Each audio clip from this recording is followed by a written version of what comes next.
khiyaarta hawada inaga dhageysanaysa waa mar kale iyo barnaamijkeeni wararka qodobadaan idinku hayana maanta waxa kamida abwaanka weyne taahagaas oo reer Puntland raali gelin ka siiyay heestii Garow iyo kuwa xintama waxa iga xiga amxaar saxafiyad caan oo dalka Mareykanka u dhalatay oo madaxweynaha dalka Israa'iil Netanyahu ka codsatay inuu kala shaqeeyo sidii ay madaxweynaha Ciro mar uun waraysi uga soo qaadi lahayd oo u booqan lahayd dalka Somaliland boqorbad madow oo dadka shacabka ee reer Somaliland u mahadnaqay uguna baaqay inay isku duubnaadaan oo ay nabadgelyadooda ilaashadaan sidoo kalena madaxweynaha fariin u diray kaasoo sheegay inuu madaxweynaha u mahad celinayo hase ahaatee tiimkan la shaqeeya aanay ahayn tiim sii wadi kara waajibaadka iyo xilalka ay qaranka u hayaan Somaliland oo wada tashi degdeg ah u yeedhay wakiilkii u fadhiyay dalka Djibouti wasiirka madaxtooyada jamhuuriyadda Somaliland mudane Khadar Xuseen oo isaguna sheegay inay dawladda Somaliland yeelatay saaxiibo waaweyn oo caalami ah sidoo kalena ay yeelatay cadow fara badan sida awgeedna loo baahan yahay in dadka shacabka ah ee reer Somaliland meel uga soo wada jeestaan midnimadooda iyo ilaalinta qarankooda daawadayaal intaasi waa qodobada ugu doorka waaweyn la wararkaanu maanta idin hayno haatan ku soo dhawaada warkiyo faahfaahsan halkan aan nagala socotaana waa Kennedy Media aniga abwaan Kennedy ba barnaamijkeedii la socodsiinayay waxaan idinka codsanayaa muuqaalka share gareeya YouTube kana subscribe teeno saara saxafiyad caan oo u dhalatay dalka Mareykanka oo wareysatay ra'iisul wasaaraha dalka Israa'iil Benjamin Netanyahu ayaa waxay ku qanacday dalka Somaliland warbixinaha iyo xogta laga siiyay waxayna ka codsatay madaxweynaha dalka Israa'iil Benjamin Netanyahu inuu kala shaqeeyo sidii ay ula kulmi lahayd madaxweynaha jamhuuriyadda Somaliland mudane Cabdiraxmaan Maxamed Cabdilaahi Ciro ay waraysi uga soo qaadi lahayd iyadoo habeenkii xalaytaana la arkayay wariyayaal caalami ah oo ka socda beesha caalamka oo soo gaaray caasimadda jamhuuriyadda Somaliland ee Hargeysa kuwaas oo warbixino iyo muuqaal ka duubanayay bartamaha caasimadda jamhuuriyadda Somaliland ee Hargeysa arrintan ayaa waxay ku tusinaysaa sida durba indhaha caalamku ay ugu soo jeesteen Somaliland iyo sida beesha caalamku u danaynayso inay wax ka ogaadaan dalka jamhuuriyadda Somaliland 26 December 2025 ay dawladda Israa'iil ugu dhawaaqday aqoonsiga. Assalamu alaykum wa rahmatullahi wa barakatuh. Marka hore waxaan salaamayaa dadka gobolka Hawd ee maanta halkan isugu yimid oo ay ugu horeeyaan madaxda dhaqanku mas'uuliyiinta gobolka mayorka magaalada iyo xubnaha golaha wasiirada agaasimayaasha iyo mas'uuliyiinta kale nala socda iyo xogayaha dawladda hoose ee Hargeysa runtii maanta anaga farxad weyn bay noo tahay inaan idin imaadno waxaan anigu 3 wiig u dambeeyay inaan balgubadna imaadaan doonayay gobolka Hawd 3 jimce ayay runtii dib iga dhacday waxaan siri malaha khayrkaan ugu sugayayo waxa la rabay inaad aqoonsiga ka dib timaado balgubadna oo dabadeetana aad dabaal degtaan waayo balgubadle waxa ay ku suntan tahay halgankii sana taariikhda weyn ee Somaliland tadamba ku fadhido iyo dib u curashadeedii iyo dib u soo noqoshadeedii saldhigga ugu weyn ay ka soo fuftay halkan weey aynu maanta joogno marka halkan inaynu isugu wada nimaadno inuu ku dabaal degno waxaan isleeyahay xaq bay ahayd sababta aad u baaqbaaqanaysayna xaqaas ku baabaajinay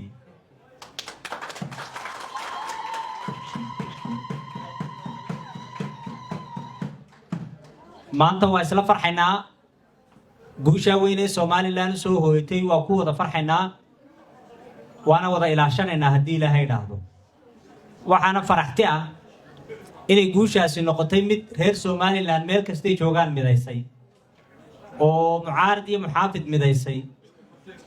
oo qurba joog iyo qulqul joog midaysay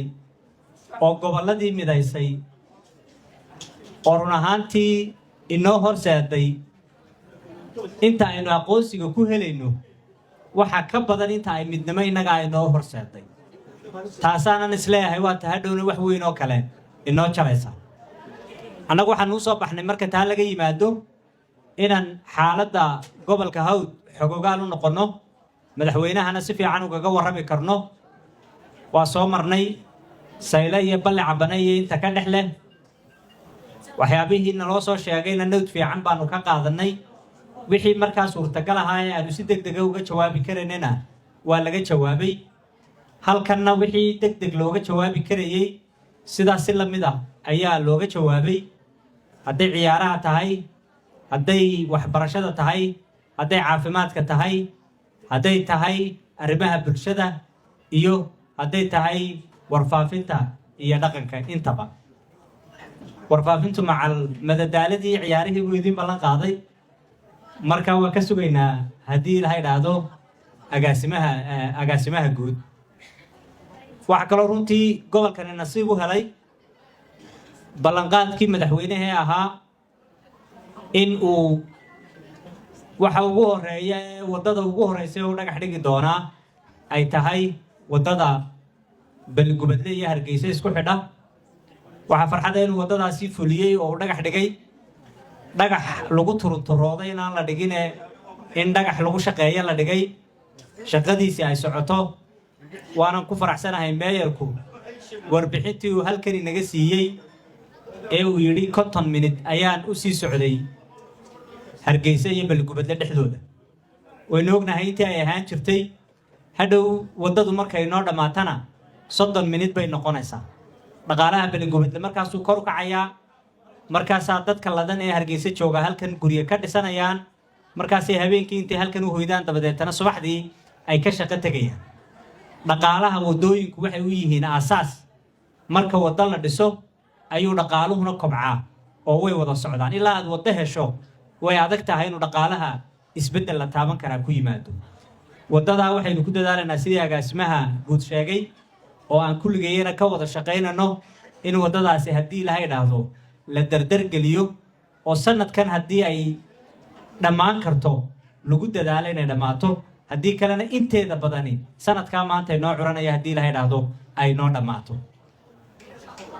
waxaan doonayaa inaan hadalkayga ku soo gebagabeeyo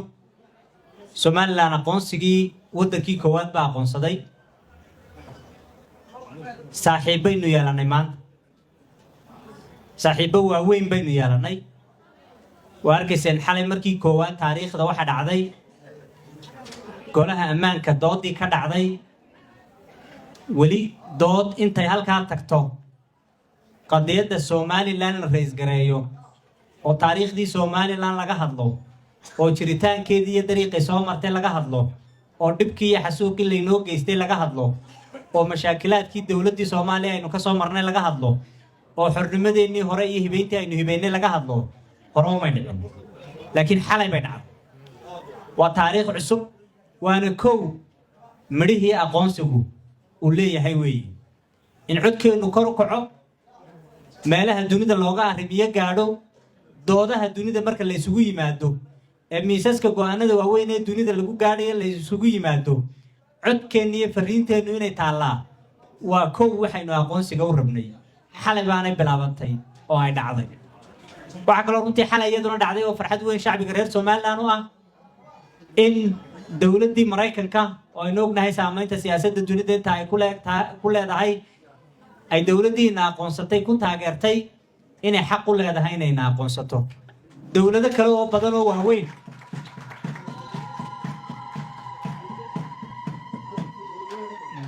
kale oo badan oo waaweyn iyaguna markii ay hadlaayeen aanay hadalkoodii ku soo darin haba yaraatee wax sheegayeen inaan xaq u lahayn in layna aqoonsado waxaan isleeyahay guul weyn ayay ahayd sida aynu saaxiibba u yeelannay ayaynu cadow cusubna u yeelannay amaba haddaan si saxa u idhaahdo cadow aynaan ogeyn oo isqarinayay oo imika ismuujiyey aynu u yeelannay innaku cidna cadow uma nihin laakiin waxaan ku dadaalaynaa inaan qancinno inaan u sheegno Somaliland 30 sannadood iyo 4 caasimo badan oo adduunka ah bay tagtay caasimo badan oo dunida ah bay tagtay oo ay qadiyadda Somaliland u soo bandhigtay Ankara ay tagtay oo ay qadiyadda Somaliland u soo bandhigtay caasimo badan oo Carabtu leeyihiin oo Qaahira ka mid tahay bay tagtay oo ay qadiyadda Somaliland u soo bandhigtay wayna yaraysteen muhiimadda aynu leenahay bay yaraysteen buqcadda ilaahay dhulka inagaga abuuray ee muhiimka ah ee istaraatiijiga ah bay yaraysteen dhulkeenna cidina inagama sikin karto cidina inagama kaxayn karto cidda aynu heshiis kula galaynana innagaa xaq u leh cidda aynu ku casuumayna inay noo timaado inala joogtana innagaa iska leh go'aankeedana innagaa iska leh xaqiiqadu intaasun weeye hadday ku adagtahay inay liqaan iyo hadday u fududahay inay liqaan waa ku qasban yihiin inay liqaan waa ilaahay baa dhulkan inagu abuuray ilaahay baa ina siiyey waa dhulkeennii waynu ku midaysannahay kuma kala qaybsanin ciddaynu markaa inagu keensanayna innaga inala joogaysaa ee ina aqoonsanaysaa ee aynu wax wadaagayno cid kale marti uga noqon mayno cid kalena weydiisan mayno cid kalena u sii mari mayno laakiin waxaan leenahay annagu cid markan xidhiidh la samaynano ujeeddadaydu maaha inaan cid kale culaadino ujeeddadeedu maaha inaan cid kale xumayno iyagana waa rabnaa tarki inayna aqoonsato waa rabnaa inaan wax wada qabsanno waa rabnaa laakiin de haddaanay rabin ma qasbi karno iyaguna ciddan xidhiidh la yeelanan iyo ciddayna aqoonsanaysaa ma qasbi karaan xaqiiqada ahay inay aqbalaan ay aqbalina doonaan kuna qasban yihiin inay aqbalaan run ahaantii taa weeye shacbiga reer somalilan waa cusub oo taariikhiya baa u curtay waagaa cusub ee taariikhigaahi wuxuu uga baahan yahay inay guushaa wada ilaashadaan guushaas inay wada ilaashadaan waxa aynu ka gudbinay caqabadii ugu weynayd waayo kuwa inaga soo horjeedaa dunida waxay u sheegi jireen ay ku odhan jireen mar kasta somalilan haddii la aqoonsado balaayaa dhacaysa maanta laakiin dunidii waxay arkaysaa marka layna aqoonsaday inaanay balaaya dhacaynin inay dad noloshoodii wanaagsanaanayso inay dad farxayaan biniaadamka qof inuu farxo waa wax weyn soo maaha inay dad farxayaan ku sii midoobayaan isku sii jeclaanayaan hamigoodii iyo higsigoodii ay meel sii gaadhsiinayaan ay kor u sii qaadayaan taasi waxay keeni doontaa inay waddamo badani doodeenna u dhaganuglaadaan inay waddamo badani doodeenna dhegaystaan inay waddamo badani inoo soo noqdaan madaxweynaheennana waxaa ka go'an habeen iyo maalin inuu ka shaqeeyo sidii uu dunida u qancin lahaa xirfadiina waa leeyi kartidiina waa leeyi doonistiina waa leeyi aqoonteediina waa leeyi innaguna dadaalkaynu la garab istaagaynaa taageeradaynu la garab istaagaynaa midnimadeenna iyo wadajirkeennaynu la garab istaagaynaa hamigeenna iyo farxaddeenaynu la garab istaagaynaa ilaahayna waa inagu guulaynayaa waayo wax xun ma wadno cidna xumaanu ma wadno soomaaliya xumaanu ma wadno carab xumaanu ma wadno cid kaleoo dunidaa joogto maanta aynu xumaan u wadnaanaa ma jirto jacayl baynu abuuraynaa wada noolaanshiye iyo jaar wanaag baynu doonaynaa niyad wanaag iyo qalbi wanaag baynu wadnaa ninkii isagu intaa diida isagiiyo yeelkadii ninkii isagu intaa ku xanuunsanaya isagiiyo xanuunkii ninkii intaasi dilayso ee ay xanuun ku noqonayso waxaan leenahay halkaad isku dawayn layd iyo cisbitaalka tegi layd sii doono because iyadoo fara badan bay imanaysaa waa mahadsantiin wasalaamu calaykum waraxmatullahi wabarakaatu الجروب والحال مرة صح حلقات ولا حمر ترى دي ويديسنا برجع هلا الملبوت يمكن طلع اعتراف لنا هسيبنا الحلا إسرائيل سويدا سرين صمد كلام صح حنقول مشغول وحنقول دافلي حمر دين كنا هلا هلنا نقول الله هلنا منه وايو حبار باي كلا أي واحد لقى بتشوف وتقولي ستين الحمد لله بين وبنا إلهي وكوكو ما هذا إله صادق المرتقل لنا بروي كبح اليوم هات سلام بك ودنا إسرائيل إسرائيل كنت أخذت بسومالي سمع لله أنا مش صعب وديار جروب ساد سقوط ملان هيدين وديار جروب ساد عدو جسكي علن هيدين هل مالع عدو جينا أي نوجسو ودشيتسن هل قعنا أي نوضيالن هل فرنا عدو جينا قدارة لا في جارون مهد علنيا شعب وينها ريب بدلان يمدح وينه هوجا سعيد عبد الله الدني أيام كانوا حندوني ما أنت هذا كان سكوه علي إن شعبي جاي قال خطوة شعبي وحندوني قولها وين قرن كوسو هيدي halkay ku simir dhali karaan waxa weeyaan inagoo ka shaqeyna isku duubnaanteena dadka iyo dadkana walaalayna waxaan waliba fariin qaali ah u dirayaa madaxweynaha jamhuuriyadda Soomaaliland madaxweyne waad mahadsan tahay waan ku mahad celinaynaa laakiin tiimkan xukuumadda la shaqeynaya tiimkiina si dhiqi lahaa maaha waxa iga dardaarana rag doono adag doono dawlad adag oo dambe soo dhiso dalkii shacbigana waxaan leeyahay u diyaar garooba saad isku duumlaan lahaydeen u diyaar garooba saad cadowga iska celin haydeen hal meel cadowgeena aynu uga soo wada jeedsan hal gacanna aynu wada yeelan hal farna cadowgeyna ku wada aragno wixii gudaheena yaallay aynu isku ilowno duubnaanta iyo qarannimada aynu wada qaadanno waxaan ilaahay inooga rajaynayaa guulo waxa soo dhow ciyaarihii ayaa berbere lagu qabanayaa waxaan leeyahay dhallinyaradana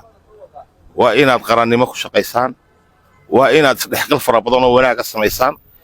ayaan iniiga baahanahay waxaan iniiga baahanahay inaad aragtideena aynu kor u qaadno aragtideennu noqoto somalilan iyo horumarkeeda wasalaamu calaykum فرندا دولة الصومالية اعترافنا كغير waxaan dee waa nin aqalkiisiiba ololayo doonaya inuu meel kale ka hadlo iyagoo hawl badan male ducay leeyihiin waxaan ilaahay iniiga rajaynaynaa inaad taayadoo kale dee inaad gaadhaan waxaanan dhaafi gaadhoon u mahad celinayaa shacbi weynaha reer puntland iyo madaxweynahooga siciid cabdilaahi deni